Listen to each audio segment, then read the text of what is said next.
Astaghfirullah. 6 perkara yang bisa merusak hati manusia. Apa saja 6 perkara itu?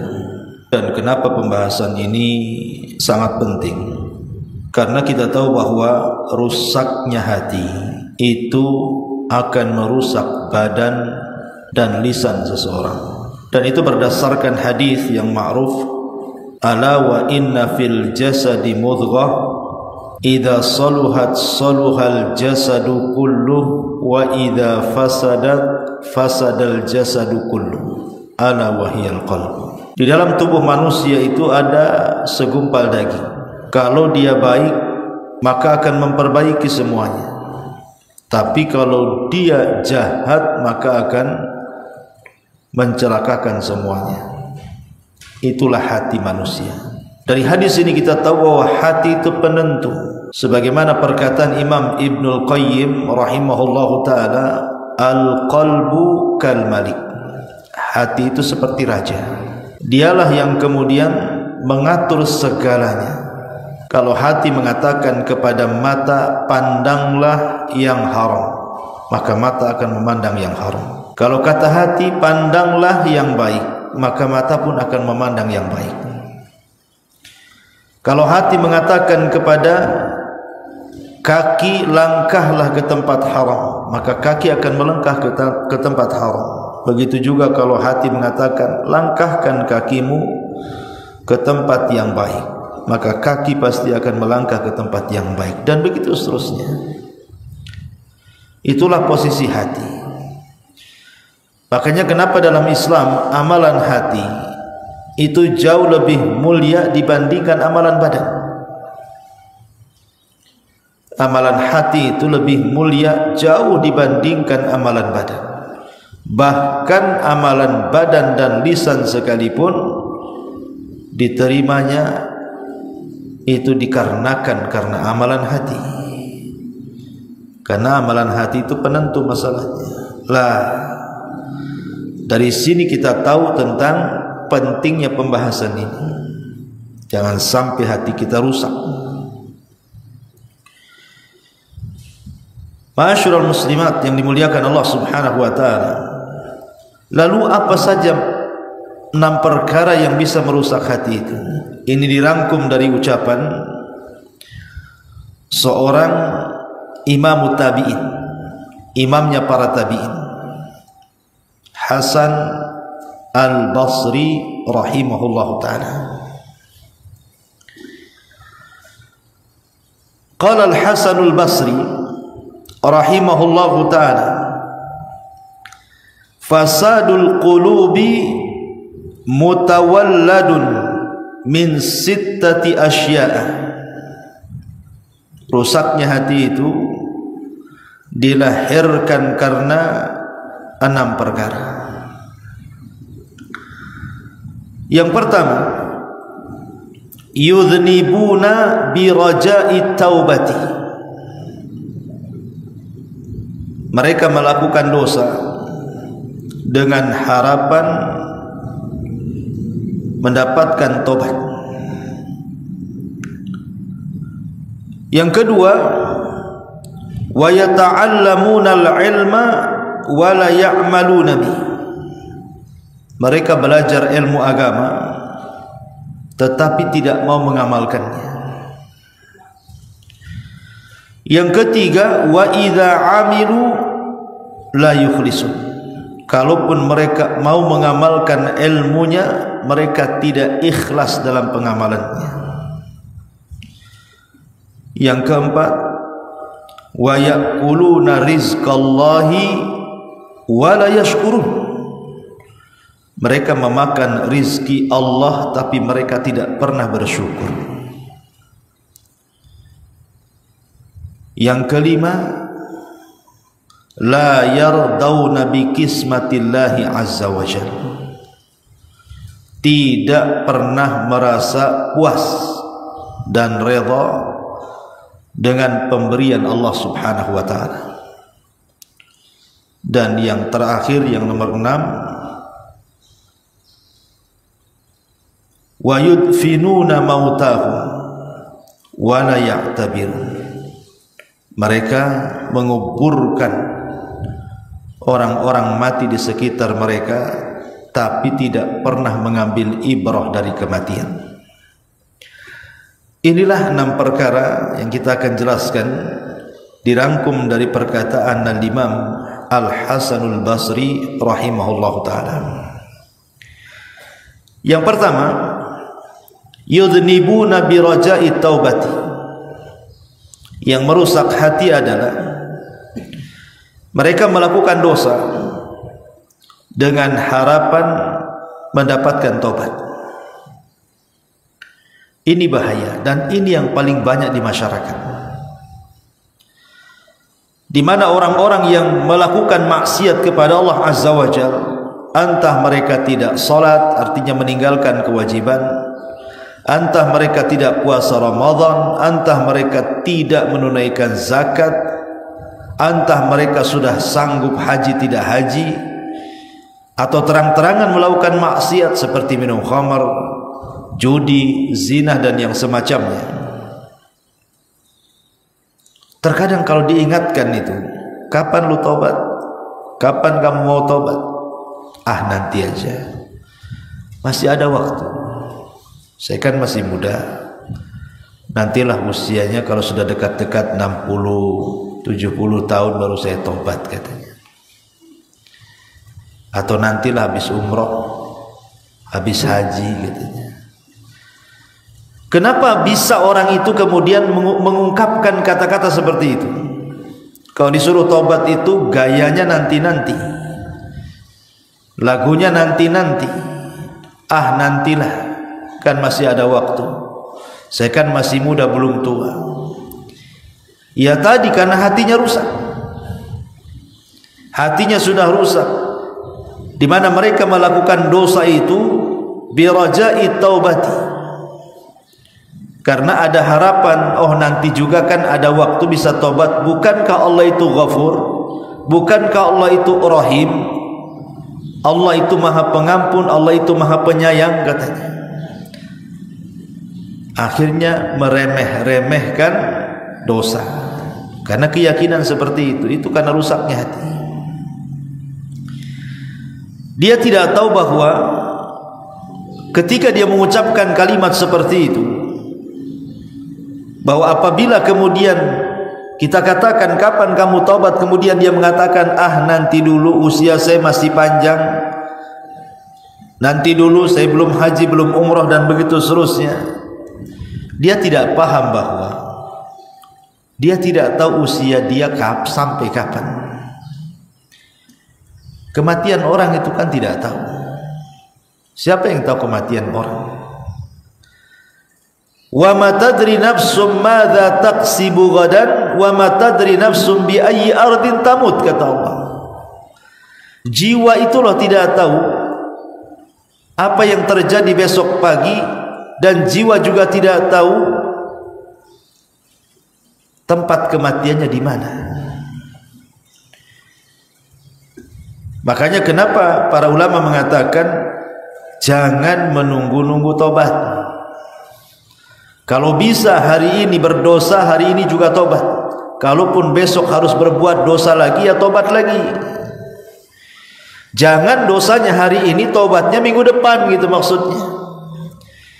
Kalau hari ini kita anggaplah tadi 1 jam tadi saya melakukan dosa, maka sekarang langsung bertobat, gitu maksudnya. Jangan sampai ditunda-tunda karena usia kita tidak tahu.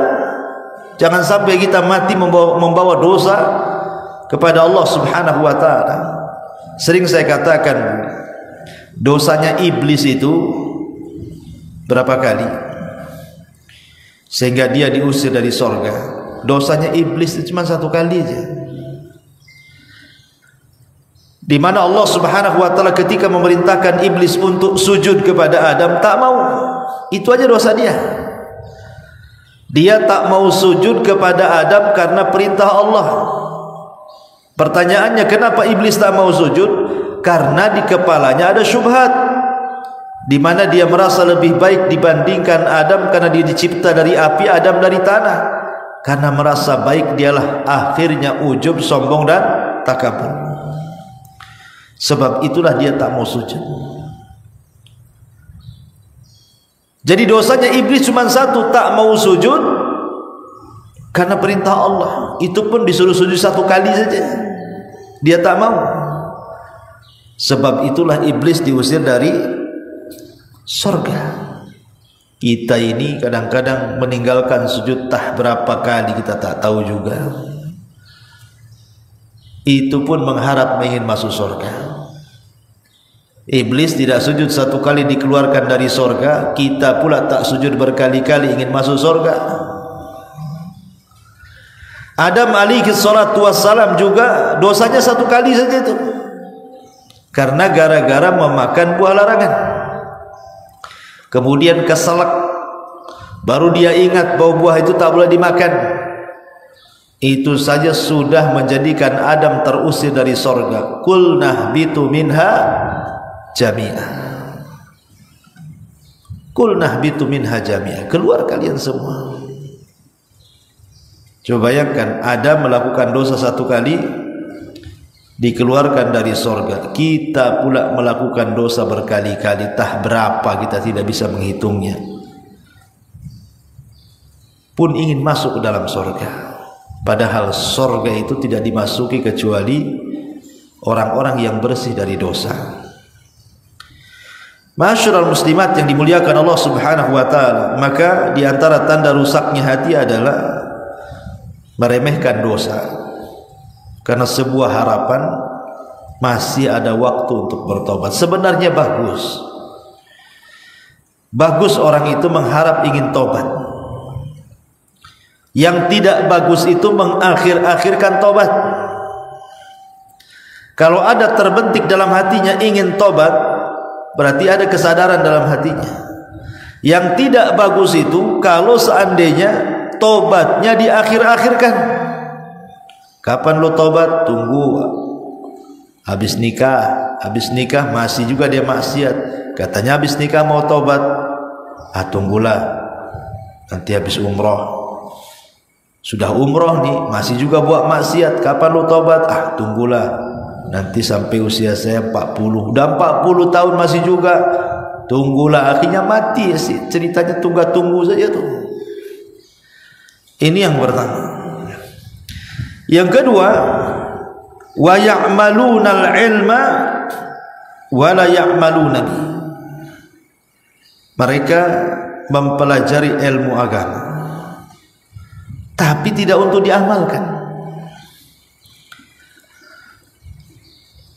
Tantangan berat para thalabatul ilmi ini ketika mereka mempelajari ilmu bukan untuk diamalkan, tapi untuk dijadikan kebanggaan, untuk berdebat, untuk merendahkan orang supaya nampak pengetahuan dia di atas manusia.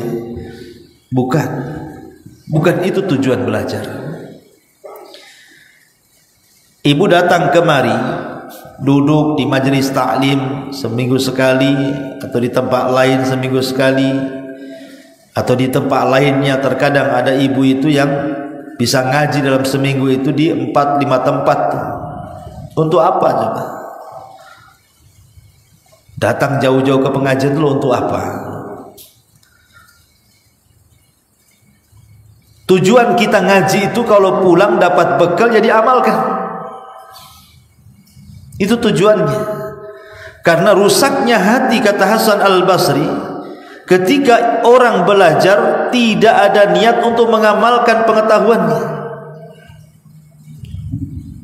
Memang tidak semua pengetahuan harus diamalkan.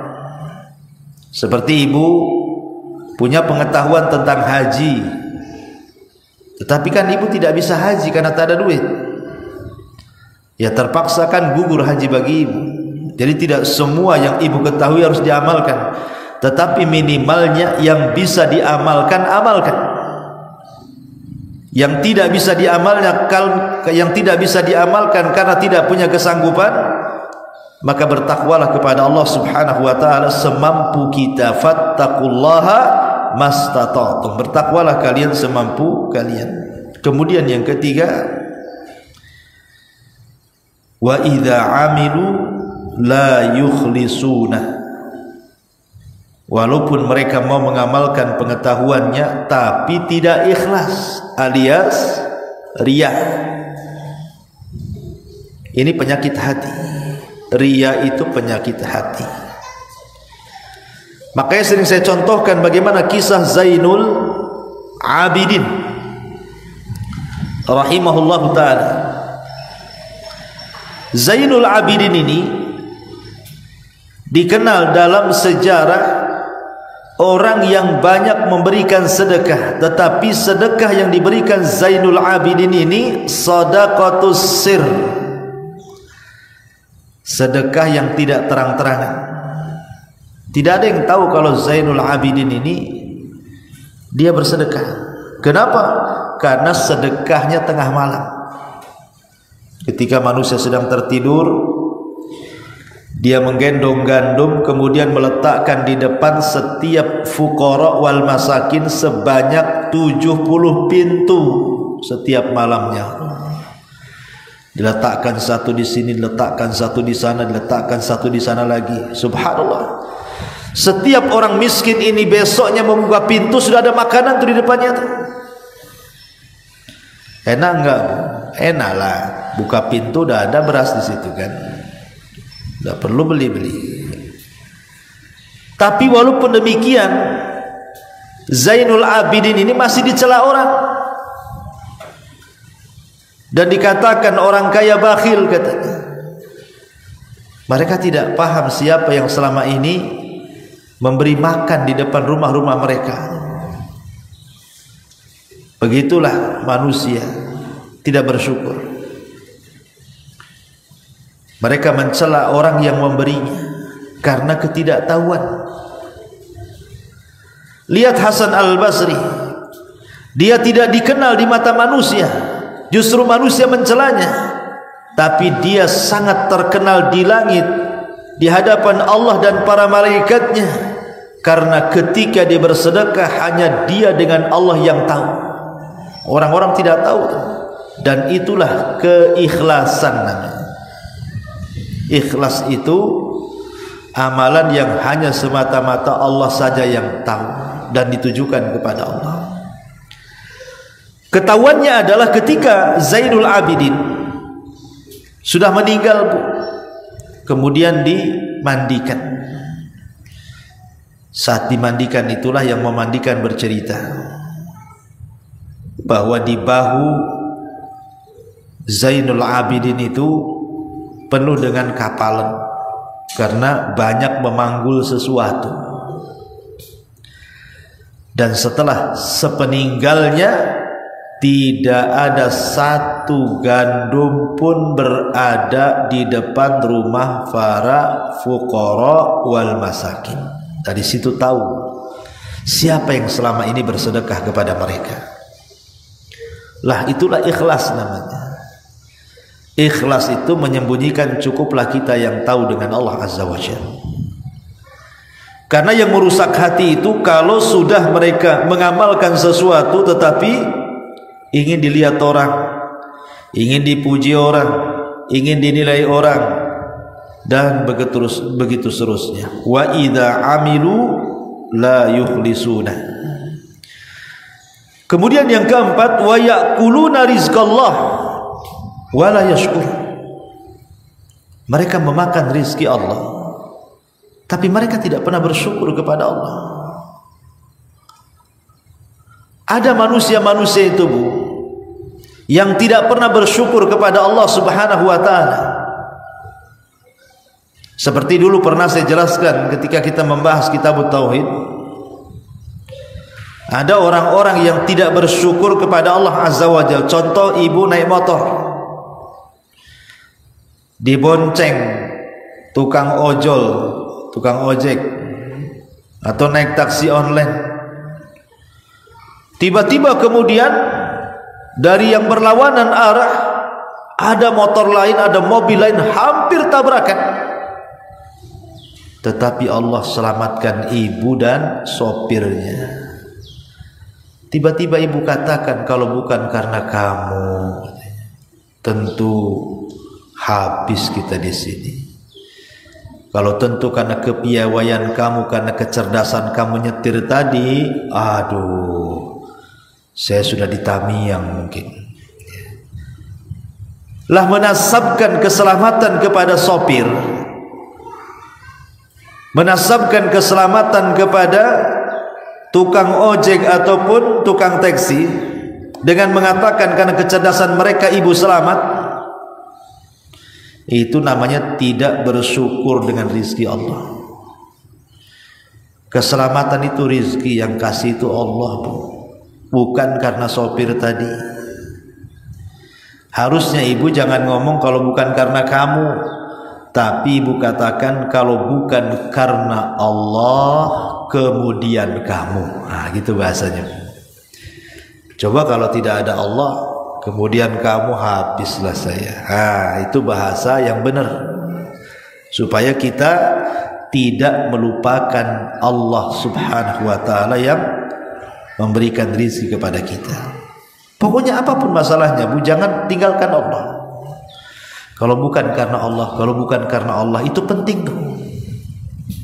Karena itu bentuk kita bersyukur akan nikmat Allah subhanahu wa ta'ala. Ataupun diberikan rizki yang luas oleh Allah subhanahu wa ta'ala, tapi digunakan untuk bermaksiat, itu tidak bersyukur tuh. Allah kasih lo uang banyak-banyak, malah digunakan mabuk, digunakan judi, digunakan zina, digunakan hura-hura, jalan sana jalan sini, semua akan ditanya. Karena harta yang kita miliki itu titipan Allah, dan Allah ingin melihat apakah dia gunakan di jalannya ataupun tidak. Jangan seperti Qarun yang dititipi harta tiba-tiba sombong melawan Nabi Musa, bahkan menasabkan nikmat itu kepada dirinya pula. Innama utituhu min ilmin inni, kekayaan ini karena saya cerdas, kata Qarun. Maka Allah katakan fa khassafna bihi wa bidarihi al-ardh, kami tenggelamkan Qarun dan seluruh kekayaannya. Kemudian yang kelima, wala yardawna bikismatillahi azza wa jalla, tidak reda dengan pemberian Allah. Ini orang yang sakit hati nih.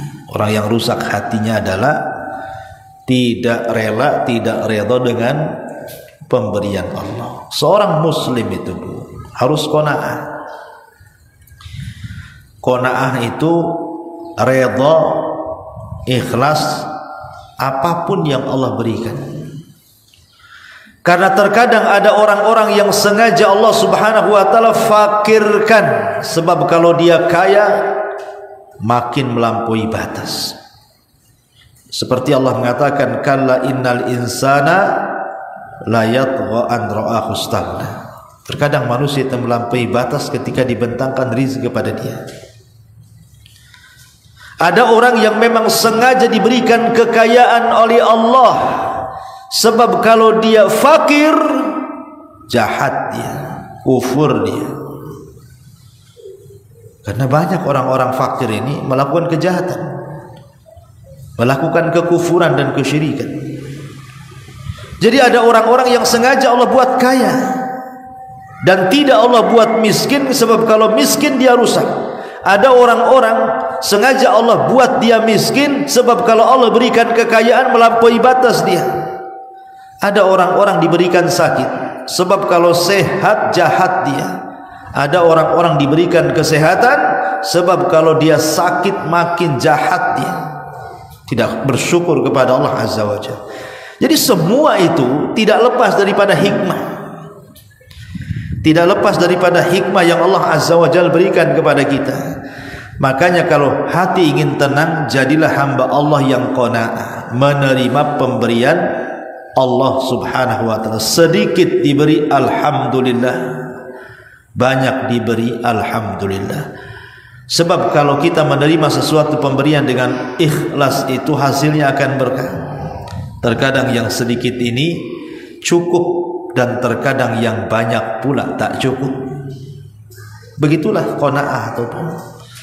Kalau orang qanaah biasanya membanyakkan yang sedikit, tapi kalau tidak qanaah menyedikitkan yang banyak. Orang kalau tidak qanaah, Bu, walaupun kaya sekaya-kayanya, dia akan merasa miskin. Kurang aja hidupnya. Padahal udah kaya. Makanya sering saya contohkan. Saya kenal orang kaya di Batam dulu. Masya Allah kaya, Bu.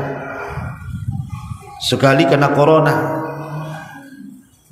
dihantam perusahaannya, nyungsep. Sekarang belum bangkit lagi perusahaannya, padahal rumahnya masih ada, masih asetnya masih miliaran, Bu. Mobilnya masih ada.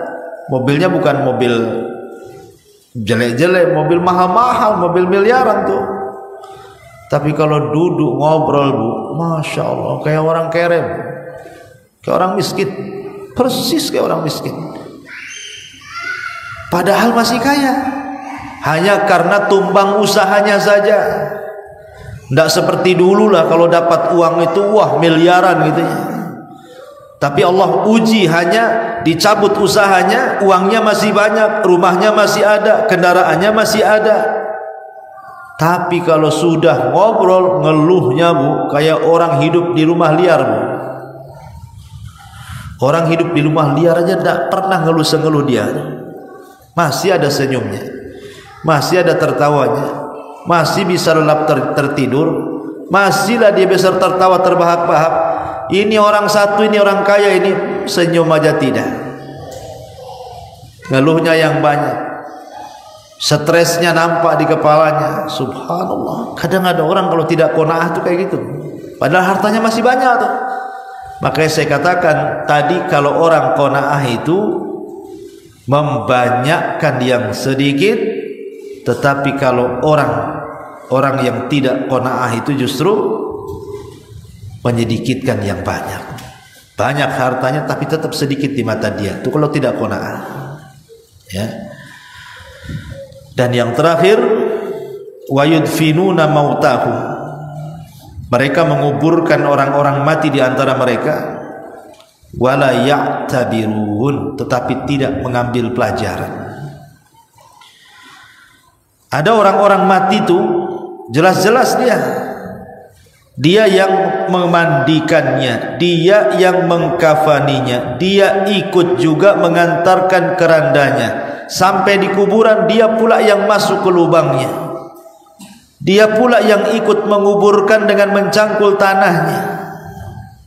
Tapi pulang dari kuburan tidak ada pengaruh sama sekali bahwa dia akan seperti dia, bahwa dia akan seperti orang yang mati itu. Tak ada nampak-nampak lebih solehnya, tak ada nampak-nampak rajin ibadahnya, kayaknya biasa-biasa saja. Itu karena tidak pernah mengambil dari kematian orang lain, bahwa manusia itu ada batas umurnya. Orang kalau tidak pernah mikir mati atau mikir akan mati, maka akan terjatuh kepada tulul amal, panjang angan-angan. Kalau orang sudah panjang angan-angan, maka dia akan berpikir, kalau seandainya Allah memberikan 100 tahun lagi, 200 tahun lagi, bagus. Tapi dia tidak sadar, angan-angan bolehlah angan-angan, tapi kematian sebuah kepastian, datangnya tanpa pemberitahuan, dan kematian bukan akhir dari sebuah perjalanan. Dan kematian itu pasti akan menjemput siapapun dalam keadaan apapun, tanpa memandang apakah anda ini orang muliakah, orang tidak muliakah, pejabatkah, pemimpinkah, rakyatkah, orang kayakah, orang miskinkah. Semua kematian datang tanpa pandang bulu. Makanya kenapa kemudian orang yang menguburkan atau melihat ada orang yang mati kok tidak mengambil pelajaran, berarti hatinya rusak, hatinya sedang rusak. Karena Nabi SAW saja memerintahkan kita ziarah kubur. Apa fungsi ziarah kubur kata Rasul? Tudzakirukumul akhirah, supaya kalian ingat akhirat. bahwa di dunia ini ada kehidupan lain setelah kematian yang disebut dengan alam barzah. Setelah alam barzah ada lagi kehidupan yang disebut yaumul akhir. Disitulah banyak peristiwa dan kejadian sampai orang masuk surga dan neraka. Lah, ini penting. Makanya Umar bin Abdul Aziz rahimahullahu ta'ala saat sakit parah, dia mengatakan kepada orang, hantarkan aku ke kuburan, hantarkan aku ke kuburan. Maka dipapahlah Umar bin Abdul Aziz ke kuburan. Untuk apa coba? Untuk ziarah kuburan. Ketika sampai di kuburan, Umar bin Abdul Aziz pun menangis, dan menangis orang-orang di sekitarnya. Maka ditanyakan kepada Umar bin Abdul Aziz, wa mayubkika ya Amiral Mukminin, apa yang membuat anda menangis wahai Amiral Mukminin? Wahai Umar ibn Abdul Aziz, apa yang membuat anda menangis? Maka Umar ibn Abdul Aziz mengatakan, celaka kalian, kalau seandainya Allah masukkan aku ke liang lahat, saya tidak tahu fa ayyu fariqaini ana, di kelompok mana saya akan diletakkan, katanya. Kalau aku mati, kata Umar bin Abdul Aziz, di kelompok mana saya akan diletakkan itu? Apakah di kelompok fariqun fil jannah wa fariqun fis sa'ir, ataukah saya dikelompokkan dengan kelompok-kelompok yang akan masuk ke dalam surga, ataukah saya akan diletakkan di kelompok yang akan masuk ke neraka syair? Saya tidak tahu. Saya tidak tahu, makanya saya menangis. Makanya Utsman ibn Affan radhiyallahu an juga sama, apabila diingatkan tentang kuburan dia menangis terseduh-seduh. Apabila diceritakan tentang neraka dia biasa saja. Dikatakan, wahai Utsman, dikisahkan di hadapanmu neraka, kau biasa-biasa saja. Dikisahkan kepadamu tentang alam kubur, kau bisa menangis sampai sedemikian rupa. Apa jawaban Utsman ibn Affan radhiyallahu an? Wailakum, celaka kamu. Kuburan itu raudun min riyadil jannah au hufratun min hufarin nar. Ingat, kuburan itu bisa menjadi taman yang menuju ke taman-taman sorga, atau boleh jadi itu sumur yang menuju kepada sumur-sumur neraka, naudzubillah. Ya. Makanya orang yang mengingat kematian sehingga dia takut kepada Allah, semangat ibadah, memperbanyak bekal, berarti hatinya hidup. Tetapi orang yang ketika melihat kematian, melihat kuburan, kok tidak ada pengaruh dalam kehidupannya, berarti hatinya rusak. Itulah harus diperbaiki. Inilah 6 perkara yang disebutkan oleh Hasan al-Basri rahimahullahu ta'ala. Kalau ada pada diri seseorang, ketahuilah bahwa orang itu sedang rusak hatinya. Berarti kalau ingin baik hatinya, lakukan kebalikannya. Lakukan kebalikannya. Kalau kita berbuat dosa, segeralah bertobat. Segera bertobat. Kemudian yang kedua, kalau kita belajar, segera amalkan. Kemudian yang ketiga, kalau kita mengamalkan, usahakan ikhlas. Kemudian yang keempat, makanlah dari rizki Allah dan usahakan bersyukur. Kemudian yang kelima, qanaahlah dengan cara redha apapun yang Allah berikan kepada kita. Dan yang terakhir, ambillah pelajaran dari setiap kematian. Inilah diantara 6 perkara yang bisa menghidupkan hati kita. Wallahu a'lam.